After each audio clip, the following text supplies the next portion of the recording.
দেশ এবং দেশের বাইরে থেকে আজকে আমার এই ভিডিও যারা দেখছেন সবাইকে স্বাগত জানাচ্ছি এবং ধন্যবাদ জানাচ্ছি এবং সবার কাছে অনুরোধ করব যে আজকের ভিডিওটি পুরোপুরি কন্টিনিউ করবেন, কারণ আজকের ভিডিওটি হচ্ছে আমি দেখাতে চলেছি রিশখালী কেষ্টপুরের যে সরাতলার মাঠ আছে সেই মাঠের ধান ক্ষেতের যে অবস্থা সেইটা, এবং সেখানে আমরা দেখাবো যে ধানের ফলনটা কেমন হবে আশানুরূপ বোঝা যাচ্ছে তেমন, আর হচ্ছে ধানের বর্তমান অবস্থা কেমন সেটাও দেখাবো এবং সাথে একজন কৃষকের সাথে কথা বলবো।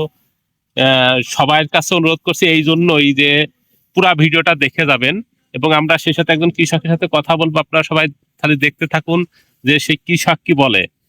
এই যে আমাদের সেই কৃষক চাচা লিটন চাচা চলে আসছে, তার এখানে অনেকখানি জমি আছে, সে চাষ করছে এখানে। চাচা আসসালামু আলাইকুম। চাচা ভালো আছো? হ্যাঁ ভালো আছি। এই ক্যাপ ট্যাপ মাথায় দিয়ে জুতো পরে, এই যে জুতো পরে কোন গিলে নিজের সাবধানতার কারণে এরকম, তাই তো? আচ্ছা, এই ধানের ফলন কিরাম হবে আশা করছো চাচা এবার? ধানের ফলন এখন এই যে আমি রাখাইছি, এটা হচ্ছে রডমিনি। এইটা হচ্ছে কি ধান? রডমিনি। রডমিনি। দর্শক দেখতে পাচ্ছেন, দেখেন এই ধানটার নাম হচ্ছে রডমিনি। এই সিজন দিয়ে দ্বিতীয়বার হয়েছে এই ধানটা, মানে এইটাতে দ্বিতীয়বার, তাই তো? এর আগের ফলনে ছিল আর এইবার তা আশানুরূপ খুব ভালো ফলন পাইছিল গতবার আমি দেখেছি, কিন্তু সেই জন্য এই চাষা আবার এবার লাগিয়েছে। আর পিছনে যে শেষ পাম্প মোটরটা দেখতে পাচ্ছেন সেটা কিন্তু ওনার নিজের। এই আন্ডারে কতটুকু জমি আছে মোটরে? হ্যালো 38 বিঘে। 38-40 বিঘা জমি আছে তার এই মোটরের আওতায়, এই একটার আওতায়, তাই তো? মোট দুইটা মোটরে 40 বিঘা জমি হয়। তো এই যে এই পাশে দেখছি কিছু ধান একদম পেকে গিয়ে যাওয়ার মতো হয়েছে, তাই তো? আর 10 দিন পরে কাটা যাবে। এটা আছে এই ধান আপনার হলো খাটো বাবু। ওইটা খাটো বাবু, তাই তো? বাবু একটু 10 দিন আগে ওঠে। আর এইটা তো কেবল এই যে ফুল আছে, এটা একটু দেরিতে উঠবে। এর যে ধানের নাড়া, এই নাড়া টাড়া তো সে রডের মতো, সেই জন্যই মনে হয় নাম রড মিনি হয়েছে, তাই না? আচ্ছা, একটা জিনিস জানতে চাচ্ছি চাচার কাছে, যে হচ্ছে মানসিক গল্প করে যে আমাদের এখানে 46% 1 বিঘা, এই 46% 1 বিঘা কয় যে ধান ভালো হয় না, এ হয় না। তা আমরা শুনেছি যে তোমার নাকি হচ্ছে গতবার 46% 42 মণ ধান হয়েছে, এটা কি সত্যি? হ্যাঁ সত্যি, আমি নিজে মাইপে বেচেছি, আমি নিজে ওজন করেছি। নিজে ওজন করেছো যে 1 বিঘা জমিতে 46% 42 মণ ধান, তাই তো? তাহলে গতবারের তুলনায় কিন্তু এবার পোকামাকড় কম। এবারে ধান আর গতবারে তো ভালো, গতবারের থেকে। হ্যাঁ এই দর্শক দেখতে পাচ্ছেন যে গতবার কিন্তু ধান অনেক পোকামাকড়, রোগ বালাই, পচা এইসব রোগ ছিল, কিন্তু এবার নেই।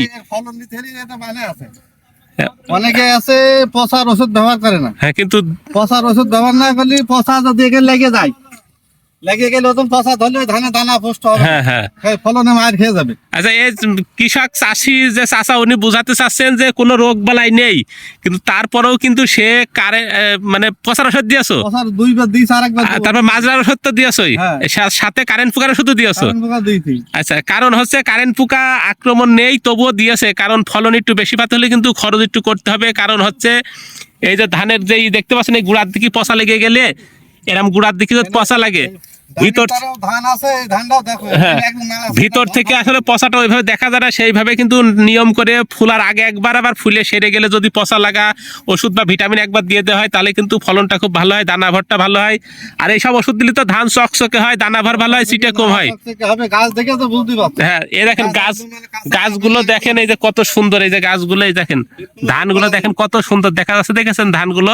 তার মানে উনি বলতে চাচ্ছে যে ধান ভালো, কোনো রোগ বালাই নেই, কোনো পোকামাকড় নেই, তাই বলে যে কোনো ওষুধ পালা দিতে হবে না তা না। পরিচর্যার জন্য যে যে ওষুধগুলো প্রয়োজন সেগুলো কিন্তু উনি নিয়ম মাফিকই দিয়েছেন। নিয়ম মাফিক দেওয়ার ফলেই কিন্তু দেখেন কত সুন্দর ধানের বাইলের যে মাছ বের হয়, কত সুন্দর বের হয়েছে। আর এইটা ধানের একটা নতুন জাত, গত 1 বছর মানে গত সিজন আর এই সিজনে করেছে উনি, এটার নাম হচ্ছে রডমিনি। এই ধানটা কাটার পরেও কিন্তু ধানটা একদম রডের মতো শক্ত হয়ে থাকে, সহজে বাতাসে হেলে পড়ে না বা পোকামাকড়ে আক্রমণ করতে পারে না, কারণ ধানের এই খড়গুলো অনেক শক্ত। এই কারণে যাই হোক চাচা, তাহলে মনে হয় এবারটা গতবারের মতোই আশানুরূপ ফলন পাওয়া যাবে, তাই তো? আশা করি ভালো ফলন। আচ্ছা ঠিক আছে। আচ্ছা, এই পিছনে এই মোটর পাম্পটা তো তাহলে আপনার নিজেরই, তাই তো? আচ্ছা, তাহলে সারাদিন তো মাঠেই থাকেন? মাঠেই থাকে। আর এই সাথে তো আপনার চাষবাস এখানে হয়ে যাচ্ছে সব। তাহলে মোট কি আপনার 4-5 বিঘা ধান আছে? আমার ঘরে 2 বিঘা লাগানো আছে। আচ্ছা, আর আপনার আরো অন্য ভাইদের আছে, তাই তো? আছে আর বাইরে সব। তার মানে গড়ে আপনার গ্রুপেরই তো 5-7 বিঘার বেশি ধান আছে। আচ্ছা ঠিক আছে, তাহলে ভালো থাকবেন। এই দেখেন দর্শক, আমি এখন ওই যে লিটন চাষার যে সেচ পাম্প আছে সেটার উপরে, ছাদের উপর থেকে ভিডিও করছি। মাঠের ধানগুলো দেখেন কত সুন্দর দেখা যাচ্ছে চারিদিকে, একদম মানে চারিদিকে সবুজের সমাহার। আর সবুজ গাছের মাথার উপরে সোনালী ধানের যে ছড়াটা, এটা দেখতে যেন মনটা একদম জুড়িয়ে যাচ্ছে।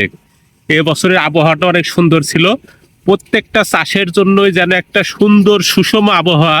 এই আবহাওয়াতেই আশানুরূপ সবাই ফলন পাচ্ছে। দেখেন দর্শক কত সুন্দর ধান এবার মাঠে, দেখেন একদম যেদিকে তাকাবেন সেদিকে শুধু ধান আর ধান। গতবারের থেকে আশানুরূপ অনেক ভালো ফলন পাবে সবাই মনে হচ্ছে, কারণ এবার পোকামাকড়ের আক্রমণটা কম ছিল, সেই সাথে ধানের বিভিন্ন রোগ বালাইটাও কম।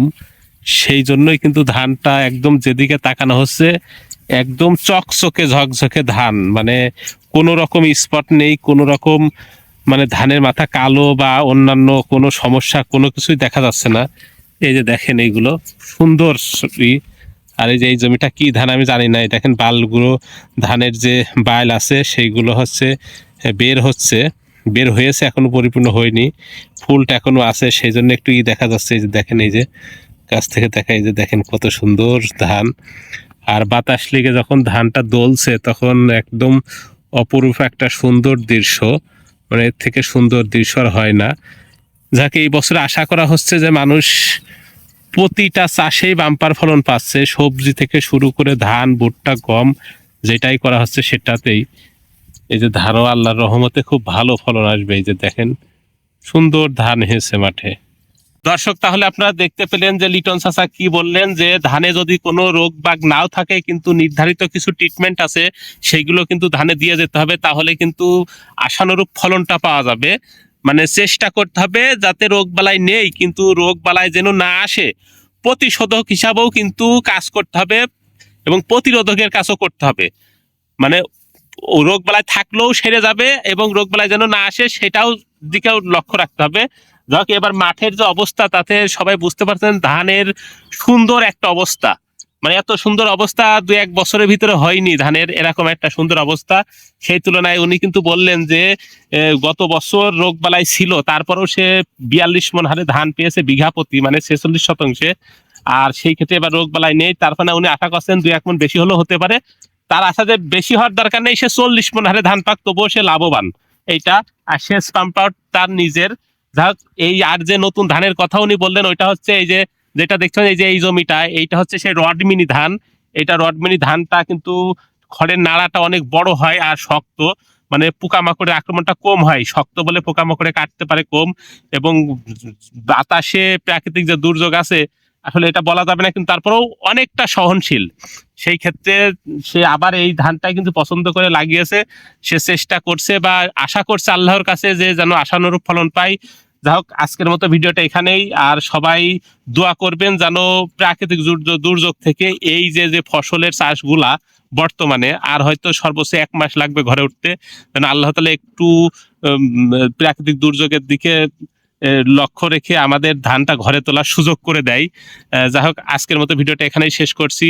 সবাই আমাকে একটু সাপোর্ট করবেন আরো সুন্দর সুন্দর এমন ভিডিও পাওয়ার জন্য। সবাইকে ধন্যবাদ। আসসালামু আলাইকুম।